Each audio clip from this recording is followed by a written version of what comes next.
false accusations that I've been through, especially since a video came out that Kasari had uploaded, where he had gained and gathered most sources of his information from Red Screen, at Red Screen 6 on YouTube. So let me read the essay for you guys. The existential weight of a false accusation. A crisis of identity and trust. The moment a false accusation lands, the world shifts from ordered reality into chaotic nightmare. There are few experiences as fundamentally isolating or devastating as one's own integrity. The careful constructed sum of one's character violently stripped away by an untruth. To be falsely accused is not merely to face a legal or social hurdle.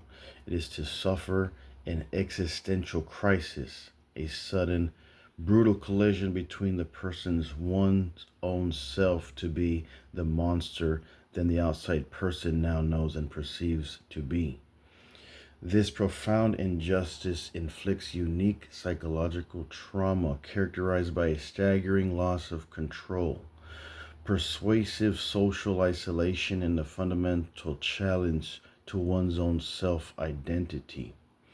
Perhaps the most immediate and debilitating effect of false accusation is a sudden catastrophic loss of agency.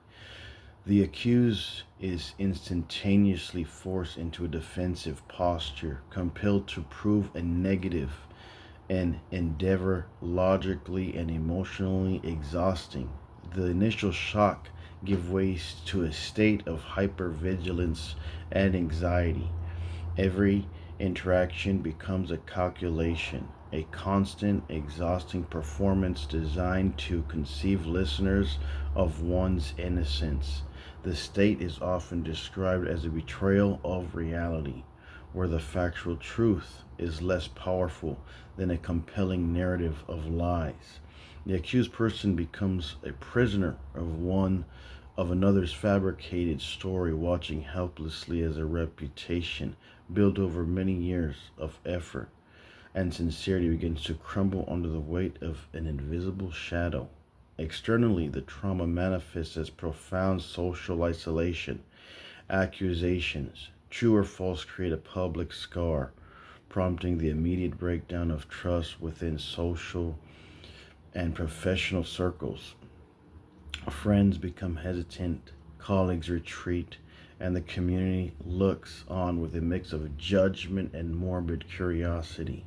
The accused is rendered socially toxic and forced to endure the shadow of doubt that persists even after formal exoneration. This withdrawal of support is deeply painful, transforming one's belief relationships into sources of anxiety. The isolation confirms the feeling of powerlessness as the accused realizes that their identity is no longer defined by their own actions, but by the rumor and speculation of others.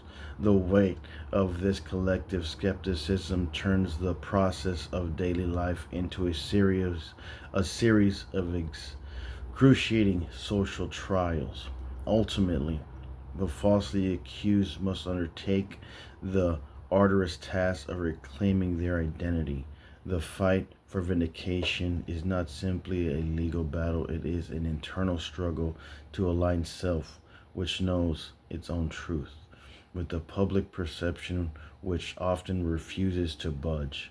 Proving innocence demands not only clear evidence but also emotional resilience in the face of persistent doubt. Whether the outcome is successful exoneration or a continued cloud of suspicion, the experience leaves an indelible mark. It forces a reckoning with the fragile of reputation and conditional nature of human trust.